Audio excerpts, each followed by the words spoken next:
नमस्कार, बहुत स्वागत है आपका स्वास्थ्य से जुड़े हमारे इस खास कार्यक्रम इंडिया हेल्थ में। मैं हूं आपके साथ अमित शर्मा। इंडिया हेल्थ के आज के इस एपिसोड में हम बात करने जा रहे हैं एक ऐसे विषय पर जो दंपतियों के बीच एक अभिशाप की तरह है। ये विषय ऐसा है कि खुलकर कहने में कई बार पीड़ितों को झिझक भी होती है और इस समस्या का निदान कैसे हो इसे लेकर संशय भी बना रहता है। आज हम बात करने जा रहे हैं इनफर्टिलिटी पर। हम जानेंगे कि आखिर आयुर्वेद में किस तरह से इसका उपचार किया जाता है। इसके पहले कारणों और लक्षणों पर भी बात होगी। तो चलिए शुरुआत करते हैं इंडिया हेल्थ की।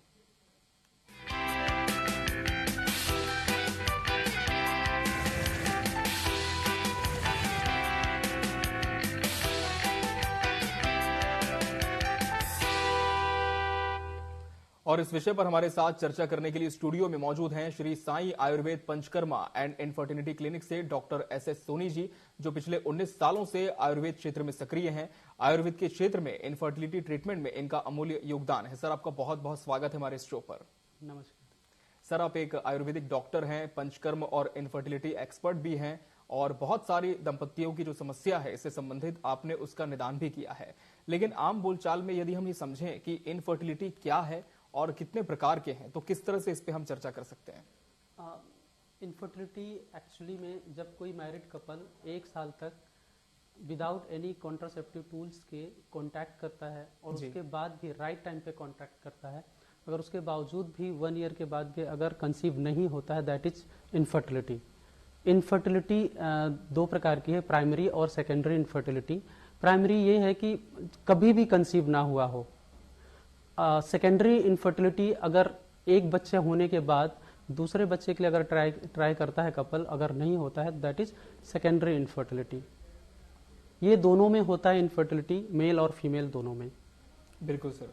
सर, हम ये भी जानना चाहेंगे कि इसके जो कारण हैं वो अब तक क्या सामने आए हैं, क्या कुछ जिम्मेदार इसके लिए हम कह सकते हैं होता है? देखिए, मेल और फीमेल दोनों में इनफर्टिलिटी के कारण हैं।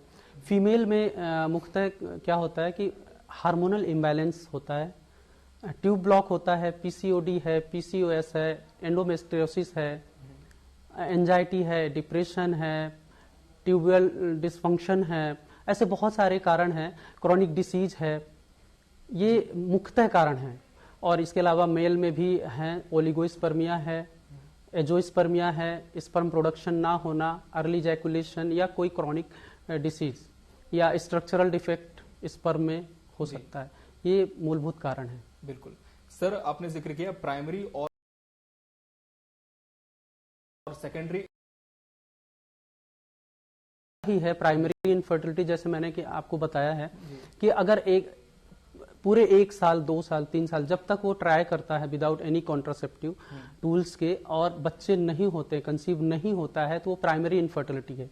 सेकेंडरी इनफर्टिलिटी में क्या होता है, अगर एक बार बच्चा हो जाता है उसके बावजूद भी 2 साल 3 साल के बाद जब भी कपल ट्राई करता है और दूसरा बच्चा नहीं होता, वो सेकेंडरी इनफर्टिलिटी की कैटेगरी में आता है। ऐसे बहुत सारे दंपत्ति हैं जो 2 बच्चे चाहते हैं, एक बच्चे के बाद दूसरी बार जब वो ट्राई करते हैं तो ऐसा नहीं हो पाता है, इसलिए उसको सेकेंडरी इनफर्टिलिटी के अंतर्गत रखा गया है। बिल्कुल। तो हमने प्राइमरी और सेकेंडरी इनफर्टिलिटी के बारे में जाना। अब हम जानेंगे सर कि जो अनएक्सप्लेन्ड इनफर्टिलिटी कहा जाता है, ये टर्म क्या है? ये बेसिकली अनएक्सप्लेन्ड इनफर्टिलिटी ये है कि जब बहुत सारे सारे इन्वेस्टिगेशन, सारे डॉक्टर्स के पास जाके उन्होंने देख लिया, इन्वेस्टिगेशन, डायग्नोसिस सब कुछ नॉर्मल होता है, उसके बावजूद भी अगर कंसीव नहीं होता है तो वो अनएक्सप्लेन्ड इनफर्टिलिटी या इडियोपैथिक इनफर्टिलिटी कहलाता है। इसमें बेसिकली क्या होता है, पेशेंट ना जो दंपत्ति रहती है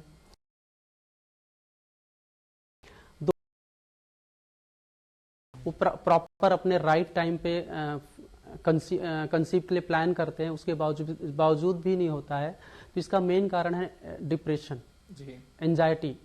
एक्चुअली में क्या होता है, दोनों कपल्स जो रहते हैं अगर वर्किंग में हैं तो उनको स्ट्रेस बहुत ज्यादा होता है और वो एक दूसरे को टाइम भी नहीं दे पाते। टाइम ना देने के कारण वो वर्किंग में रहते हैं, जिसके कारण जो एक्चुअल टाइम होता है ना, राइट टाइम होता है, उस पर वो कंसंट्रेट नहीं कर पाते हैं, जिसके कारण ये प्रॉब्लम उनको फेस करनी पड़ती है। बिल्कुल। मेल में भी जैसे सर आपने कहा कि वर्कलोड बहुत बढ़ा रहता है, एंजाइटी, डिप्रेशन, ये कारण हो सकते हैं। फीमेल्स की हम बात करें तो पीसीओडी और पीसीओएस ये बहुत बड़े कारणों में पता चलता है, लेकिन ये पता कैसे चलेगा कि कोई जो फीमेल है वो पीसीओडी से पीसीओएस से पीड़ित है? पीसीओडी है, पॉलीसिस्टिक ओवेरियन डिसीज है। ये बेसिकली क्या होता है, आजकल तो 15 ईयर्स से लेके 40 ईयर्स के बीच में किसी को भी हो सकता है। ये बहुत कॉमन प्रॉब्लम है, एक बड़ा कारण भी है इनफर्टिलिटी का। इसके लिए जो फीमेल्स में सिम्टम्स हैं वो ये है कि पीरियड जो रहता है इरेगुलर रहता है, साइकिल टाइम पे नहीं आता है, और चेहरे पे बाल आ जाते हैं, पिंपल्स भी हो जाते हैं। कभी कभी ऐसा भी होता है कि हैवी ब्लीडिंग या ना ब्लीडिंग हो। इसका मेन जो कारण रहता है, इसमें एक हार्मोन होता है टेस्टोस्टेरोन, वो मेल हार्मोन होता है बेसिकली। वो फीमेल में उसकी मात्रा अगर ज्यादा हो गई तो क्या होता है कि पीरियड के पहले ही ओव्यूलेशन हो जाता है और वो ओवरी के आसपास एक सिस्ट फॉर्म कर लेता है, जिसके कारण ये सिस्ट के कारण फिर कंसीव नहीं होता है और पीरियड भी डिस्टर्ब होता है। जैसे छोटी बच्चियां हैं 15 से 20 साल, इनको अगर पीसीओडी हो गया तो फिर इनका भी साइकिल डिस्टर्ब हो जाता है। यही कारण फिर आगे चल के बड़ा कारण हो जाता है पीसीओडी में। जी सर, फीमेल में तो ये लक्षण देखने को मिलते हैं, लेकिन अगर हम मेल की बात करें तो क्या उनमें भी कोई ऐसे सिम्टम्स देख सकते हैं जिसके माध्यम से पता चले कि वो इनफर्टाइल है? बिल्कुल। जैसे कि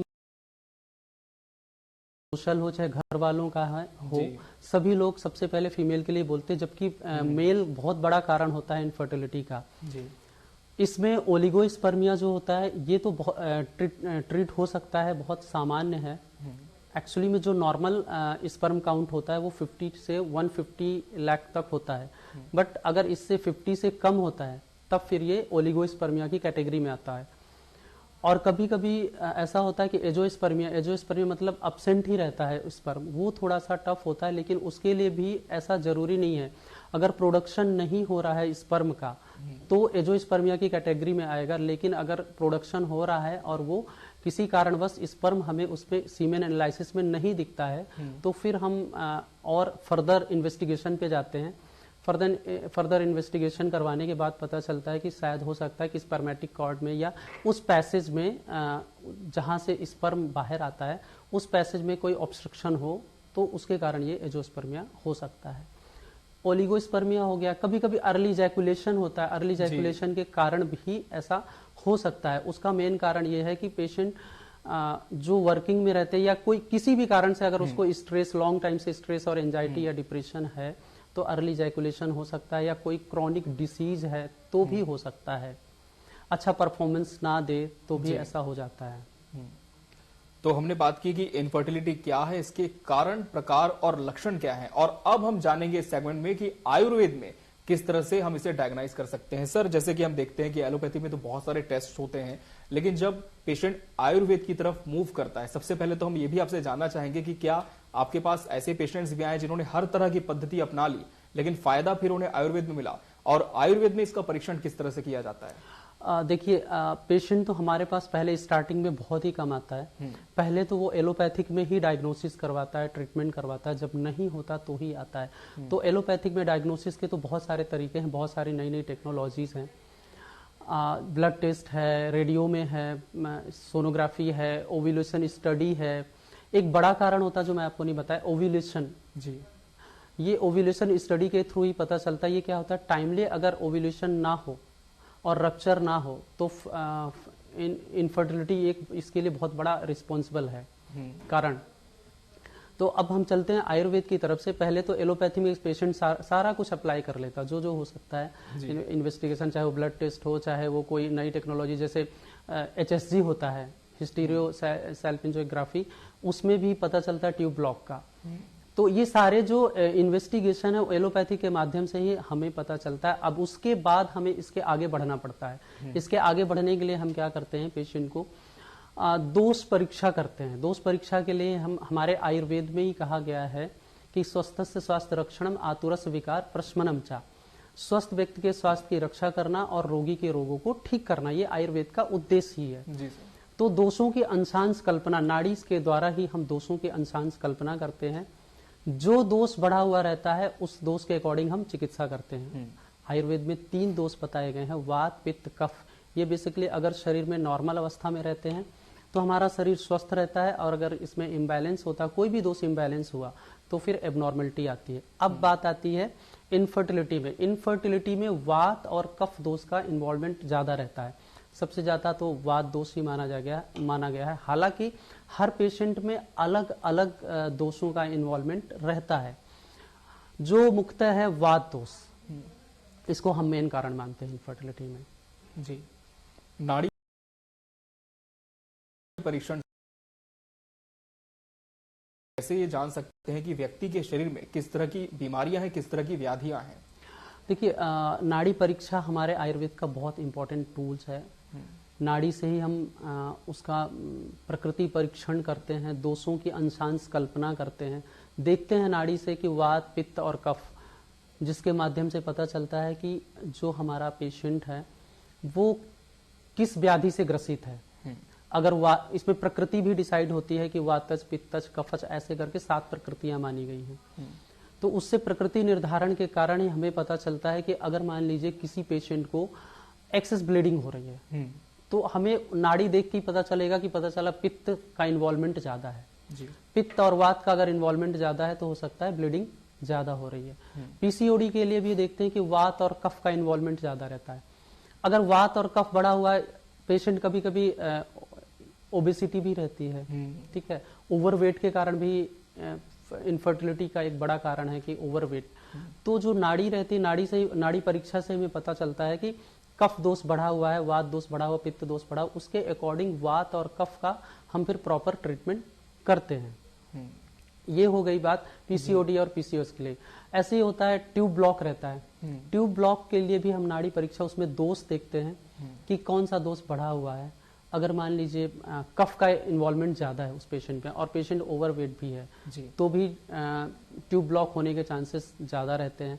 या कभी कभी रिकरेंट अबॉर्शन के कारण भी हो सकता है, या कभी पेशेंट ने डीएनसी करवाई हो, जिसको सफाई या धुलाई बोलते हैं, उसके कारण भी कभी कभी ट्यूब ब्लॉक हो जाता है। तो ये सारे दोषों का परीक्षण हम नाड़ी के थ्रू ही करते हैं, नाड़ी परीक्षा के द्वारा ही करते हैं इसका। बिल्कुल सर, एक टर्म इसमें ये भी आता है कि ब्लड टेस्ट की तरह भी आयुर्वेद में कुछ चीजें होती हैं डायग्नाइज करने के लिए, टॉर्च और एएमएच टेस्ट। सर, ये किस तरह के टेस्ट होते हैं, उसके बारे में बताएं। जी, टॉर्च है, ये एक 5 प्रकार का वायरस होता है जो कि यूट्राइन कैविटी, जो हमारी पेल्विक कैविटी है, उसके सराउंडिंग ये इन्फेक्शन रहता है। कभी कभी यूट्राइन टीबी भी होती है।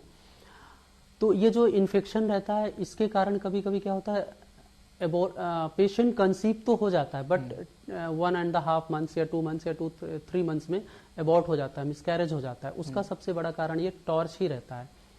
तो इसमें क्या, अगर आयुर्वेद के हिसाब से देखें तो इसमें क्या है कि पित्त दोष का इन्वॉल्वमेंट ज्यादा रहता है। कभी कभी क्रॉनिक इन्फेक्शन अगर वेजाइना में है, जैसे पीआईडी की बात हो रही थी कि पेल्विक इन्फ्लामेटरी डिसीज या वेजिनाइटिस है, किसी प्रकार का कोई ऐसा इन्फेक्शन है जिसके कारण ये आ जाता है। ये ब्लड के थ्रू ही हमें पता चलता है, ब्लड टेस्ट के जब करवाते हैं पेशेंट का, तो ही पता चलता है ये वायरस का। इसकी मात्रा ज्यादा या कम है, उसके अकॉर्डिंग हम लोग उसमें ट्रीटमेंट करते हैं। सर, जिसे बीच में अबॉर्ट हो जाता है आप बता रहे हैं, तो क्या इसे ही रिकरेंट अबॉर्शन कहा जाता है? बिल्कुल, ये मैक्सिमम टाइम क्या होता है, पेशेंट को पता ही नहीं चलता है, वो ट्राई करते रहते हैं और हर 2 महीने 3 महीने में, कभी कभी तो क्या होता है कि लेट पीरियड आता है, तो भी वो कंसीव होने के बाद भी लेट पीरियड को वो कंफ्यूजन उनको हो जाता है कि ये कंसीव हुआ था कि नहीं हुआ था।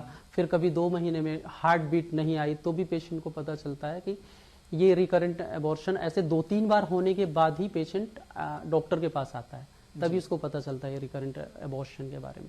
आपने एएमएच के बारे में बात की थी, ये एंटी इम्यूलेरिन हार्मोन होता है, जो कि ये फर्टाइल रेट बताता है कि फर्टिलिटी रेट कितना है फीमेल में। बहुत दिनों तक ट्रीटमेंट लेने के बाद, या कोई और भी कारण हो सकता है उसको कोई क्रॉनिक इन्फेक्शन रहा हो या कोई क्रॉनिक डिसीज रही हो, जिसके कारण एएमएच लेवल कम हो जाता है, उसके कारण भी कंसीव होने में प्रॉब्लम होती है। बिल्कुल। तो अब हम बात करेंगे सर कि उपचार कैसे आयुर्वेद में इसका है और किस तरह की ट्रीटमेंट सर अवेलेबल है आयुर्वेद में इसके लिए। जी बिल्कुल, आयुर्वेद में सबसे पहले तो हम दोषों की अंशांश कल्पना ही देखते हैं। अगर मान लीजिए हार्मोनल इम्बैलेंस, जैसे थायराइड का है, कुछ हार्मोनल प्रोफाइल है, जैसे हार्मोन प्रोफाइल हम करवाते हैं, एलएस हो गया, एफएसएच हो गया, एस्ट्रोजन, प्रोजेस्टेरॉन, इनकी मात्रा कभी घटी या बढ़ी रहती है, उसके अकॉर्डिंग हम इसका ट्रीटमेंट करते हैं। हमारे आयुर्वेद में दो तरह से चिकित्सा होती है, एक तो होता है शोधन और एक होता है शमन। शमन का मतलब होता है औषधियों के द्वारा ट्रीटमेंट करना, और शोधन होता है इंटरनल क्लीनिंग। 5 कर्म होते हैं, वमन, विरेचन, वस्ति, रक्तमोक्षण, नस्य, और भी कुछ कर्म है, shirodhara, uttarbasti. Uttarbasti it is the most important part of Ayurveda. ये हमारी प्रोसीजर है पंचकर्म के, उसमें उत्तरवस्ति का बहुत ज्यादा इन्वॉल्वमेंट है जी। वमन, अगर मान लीजिए पीसीओडी का पेशेंट है तो वमन मस्ट है उसमें। टॉर्च इन्फेक्शन है या कोई ऐसा क्रॉनिक इन्फेक्शन है, पीसीओडी है, उसमें उत्तरवस्ति देते हैं। उत्तरवस्ति हम मेल और फीमेल में दोनों में कर सकते हैं। विरेचन है, पित्त दोष का अगर इन्वॉल्वमेंट ज्यादा, जैसे वेजिनाइटिस है या कोई इन्फेक्शन ऐसा है जो उस प्रॉपर एरिया में है, तो हम पित्त को विरेचन के थ्रू निकालते हैं। वस्ति है हमारा आयुर्वेद में, ये भी बहुत इंपॉर्टेंट पार्ट है प्रोसीजर का हमारे। वस्ति, अनुवासन वस्ति और आस्थापन वस्ति दो होती है। अनुवासन वस्ति ये ऑयल के, एक मेडिकेटेड ऑयल के द्वारा इसको दिया जाता है, और आस्थापन वस्ति जो होती है ये काढ़े की वस्ति है।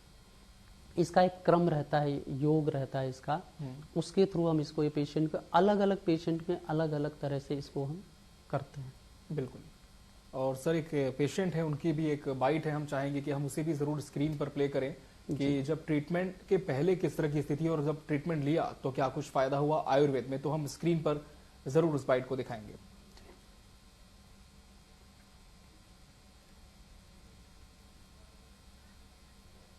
छत्तीसगढ़ की रहने वाली हूँ।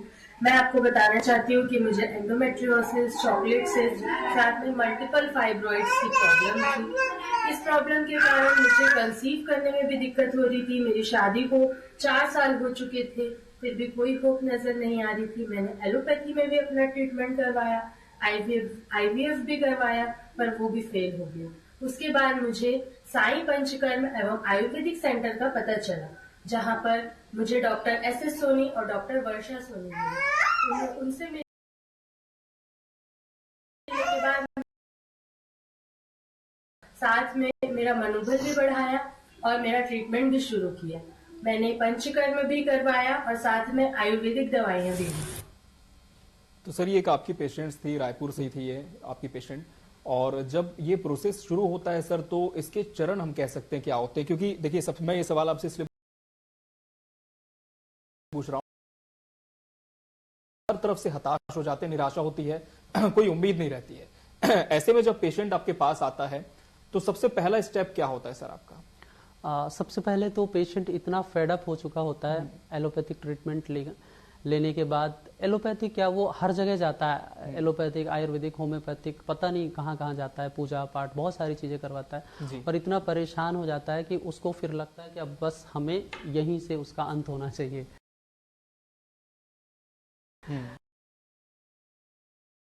जी। ये पेशेंट, इन्होंने ट्रीटमेंट लिया, इवन इन्होंने बताया कि नॉर्मल ट्रीटमेंट के बाद इन्होंने आईवीएफ भी करवाया, आईवीएफ भी सक्सेस नहीं हुआ जी। उसके बाद ये हमारे पास आए। इनको क्या प्रॉब्लम थी कि एंडोमेट्रियोसिस था, मल्टीपल फाइब्रॉइड था, चॉकलेट सिस्ट था, इन सब के कारण इनको बहुत ज्यादा तकलीफ हो रही थी। कंसीव तो दूर की बात थी, इनको जो साइकिल था, पीरियड था, वो बहुत पेनफुल था। पूरे 25 डेज इनको पेन रहता था, स्टार्टिंग से लेके पूरे मतलब पीरियड स्टार्ट होने के 3-4 दिन पहले से पेन स्टार्ट होता था, पीरियड कंप्लीट होने के बाद भी पेन बना रहता था 20 डेज तक।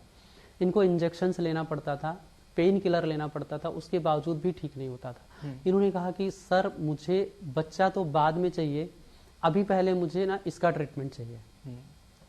तो हमने कहा ठीक है, इसका ट्रीटमेंट हमने स्टार्ट किया। सबसे पहले पूरा हमने शोधन चिकित्सा ही शुरू की, क्योंकि मेडिसिन तो इन्होंने बहुत ज़्यादा ले लिया था, और इतना ज़्यादा मेडिसिन ले लिया था कि हमें डिटॉक्सिफिकेशन करना उनके लिए ज़रूरी था। तो सबसे पहले हमने वमन करवाया, विरेचन करवाया, वस्ति दी, रक्तमोक्षण भी किया, नस्य किया, शिरोधारा। सबसे पहले तो शिरोधारा इसलिए किया क्योंकि बहुत स्ट्रेस इनको हो गया था। इनको ऐसा लग रहा था कि अब मैं ठीक ही नहीं होंगी, बहुत निगेटिव थॉट्स आ गया। काउंसलिंग की भी जरूरत पड़ती होगी? काउंसलिंग बहुत ज्यादा, हमने तो पहले 2 सेशन में इनकी काउंसलिंग ही की। काउंसलिंग के बाद फिर शिरोधारा चालू किया। शिरोधारा के बाद जब पेशेंट काम डाउन हुआ, उसको कॉन्फिडेंस बढ़ा कि अरे हाँ मेरा ट्रीटमेंट हो सकता है। तब उनको फिर हमने प्रोसीजर पे लिया कि वोमन करवाए, विरेचन, वस्ती, रक्त मोक्षण, सारी प्रोसीजर एक एक करके करवाने के बाद इनका पेन कंट्रोल हुआ। पेन कंट्रोल होने के बाद फिर हमने इनको कंसीव के लिए मेडिसिन दी। और एक्चुअली मैं खुद बताऊं, मुझे नहीं लग रहा था कि ये 2 महीने में कंसीव हो जाएंगे। इनको हमने ट्रीटमेंट दिया, ये 2 महीने के ट्रीटमेंट के बाद तीसरे महीने कंसीव हो गए। अब ये उनकी किस्मत अच्छी थी और पता नहीं जो भी रहा, हमारा ट्रीटमेंट भी अच्छा था। बट जितना ज्यादा वो परेशान थे, उनकी परेशानी को देख के हमें लग रहा था कि और टाइम लगेगा। हमें ऐसा लग रहा था कि एटलीस्ट मिनिमम 6 मंथ तो लगेगा, लेकिन फॉर्चुनेटली वो जल्दी कंसीव हो गई। और हमें भी बहुत अच्छा लगा क्योंकि इतना पेन था उनको कि उनके पेन को देख के हम परेशान थे। फिर कंसीव होने के बाद प्रॉपरली हमने 9 मंथ तक ANC किया उनका पूरा। एंटीनेटल केयर जो होता है हमारे आयुर्वेद में, एंटीनेटल केयर बहुत ही अच्छा है। फर्स्ट ट्राइमेस्टर, फिर सेकंड ट्राइमेस्टर, फिर थर्ड ट्राइमेस्टर में प्रॉपर क्या खाना है, क्या नहीं खाना है, कैसे खाना है, क्या चीजें खाना है, क्या अवॉइड करना है, पूरा प्रॉपर लाइफ स्टाइल बताई गई है। इसको उन्होंने फॉलो किया और एक हेल्दी बेबी इनको प्राप्त हुआ। क्या बात है सर। तो सर हम ये कह सकते हैं कि जो IVF, जिसका काफी नाम हम कई जगह सुनते हैं, इसका भी एक विकल्प आयुर्वेद हो सकता है? जी बिल्कुल। अभी आपके सामने इन्होंने पेशेंट ने बताया कि IVF IUI भी हुआ, इनका IVF भी हुआ, IVF भी फेल हो गया। मतलब हालांकि IVF बुरा नहीं है, बट ये IVF लास्ट ऑप्शन, इसमें बहुत कम चांसेस हैं। इसका जो सक्सेस रेट है वो तो ठीक है जो जैसा है, बट ये हमारे लिए लास्ट ऑप्शन होता है। आयुर्वेद में इसका बहुत अच्छा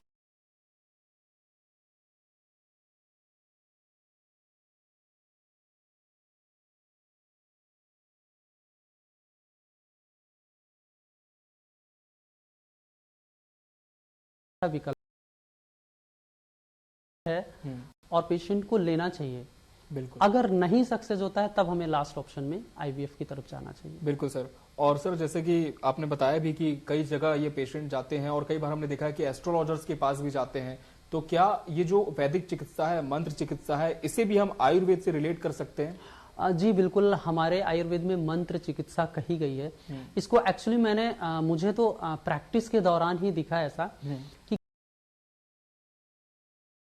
कुछ कहा कि पितृ दोष बताया है। तो ये मेरा फर्स्ट जो एक्सपीरियंस था, तो उसको उन्होंने कहा कि ये पितृ दोष बताया, सर क्या करें हम? तो मुझे याद था, मैंने आयुर्वेद में पढ़ा था कि मंत्र चिकित्सा बहुत मतलब कारगर है। उनको हमने कहा कि आप ये करवा लो, ये अपना पूजा पाठ जो भी है करवा लो और हम ट्रीटमेंट स्टार्ट करते हैं। उसी दौरान जो ये हमारा एक पेशेंट था जो हमने देखा था, बहुत पहले की बात बता रहा हूँ, करीब 10 साल पहले की बात। जी सर। उस पेशेंट को हमने टॉर्च टेस्ट करवाया, तो टॉर्च वो उसका पॉजिटिव आया और उसको एलोपैथिक डॉक्टर कहते हैं अगर IgM पॉजिटिव है, मतलब एक प्रकार की टीबी है वो, अगर वो पॉजिटिव है तभी उसको मानते हैं, अगर नहीं होता तो नहीं मानते। बट ये जो थोड़ा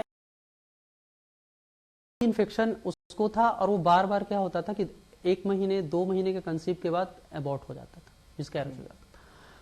तो फिर हमने कहा आप ये पूजा पाठ करवा लो आप, उसके बाद हम ट्रीटमेंट स्टार्ट करते हैं। जी सर। वो पूजा करवाने के बाद हमने ट्रीटमेंट स्टार्ट किया, टॉर्च का प्रॉपरली ट्रीटमेंट किया, काउंसलिंग और सारा ट्रीटमेंट के बाद, तो उनको बहुत अच्छा रिजल्ट आया।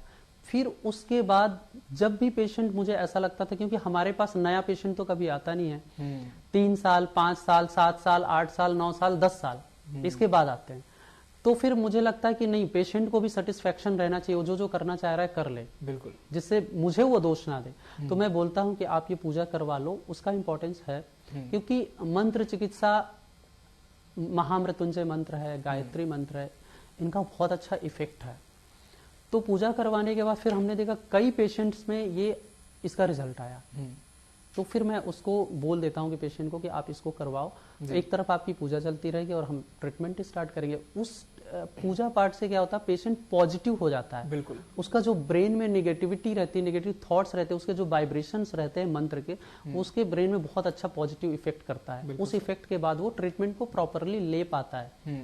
क्योंकि अगर नेगेटिव थॉट, आप खुद सोचिए, अगर आप कभी गुस्से में हैं तो अगर आप कोई डाइट लेते हैं, खाना खाते, तो क्या डाइजेस्ट होगा? नहीं होगा डाइजेस्ट। ऐसे ही है ये कि अगर वो निगेटिव थॉट्स रहेगा तो जो उसकी एब्जॉर्प्शन कैपेसिटी है वो कम हो जाती है, पॉजिटिव हो जाता है उस ट्रीटमेंट के बाद, उस पूजा पाठ के बाद। बिल्कुल सर, अब हम कार्यक्रम के समापन की ओर हैं और हम चाहेंगे कि जाते जाते दर्शकों को आप आयुर्वेद में कुछ टिप्स जरूर देना चाहें और घर पर किस तरह से वो अपना ख्याल इस पूरे विषय को लेकर रख सकते हैं। जी, सबसे पहले तो मैं बोलूँगा कि बहुत बड़ा कारण जो अनएक्सप्लेन्ड इनफर्टिलिटी रहती है या ये सारी इनफर्टिलिटी के जो कारण हैं, इसमें ना पेशेंट सबसे पहले तो अपनी लाइफ स्टाइल सुधारे। मोबाइल, लैपटॉप, इन दोनों से मैं ये नहीं कहता कि इनको यूज ना करें, इनको जितनी ज्यादा जरूरत है उतना यूज करें, लेकिन जो उनका फर्टाइल टाइम रहता है, नाइट का हो चाहे वो डे का, जो भी फर्टाइल टाइम रहता है वो 2 घंटे मोबाइल और लैपटॉप से दूर रहें, उसके बाद ही कांटेक्ट करने के लिए जाए।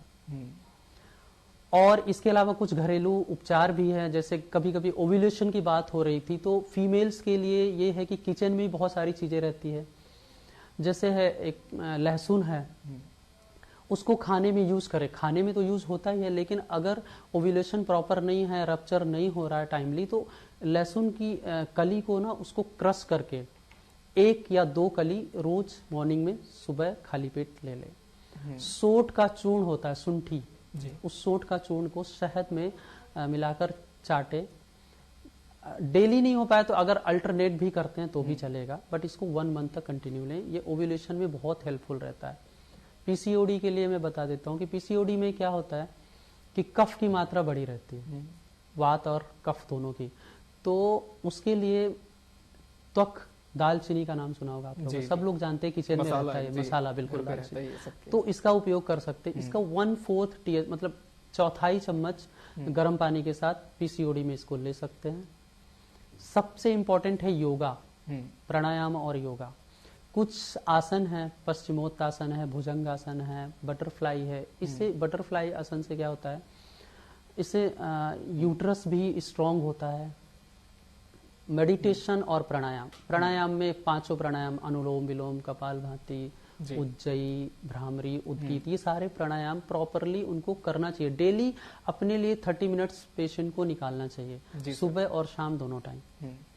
मेडिटेशन, ब्रेन में निगेटिव थॉट्स बहुत ज्यादा चलते रहते हैं। अगर दोनों अगर हस्बैंड वाइफ वर्किंग में है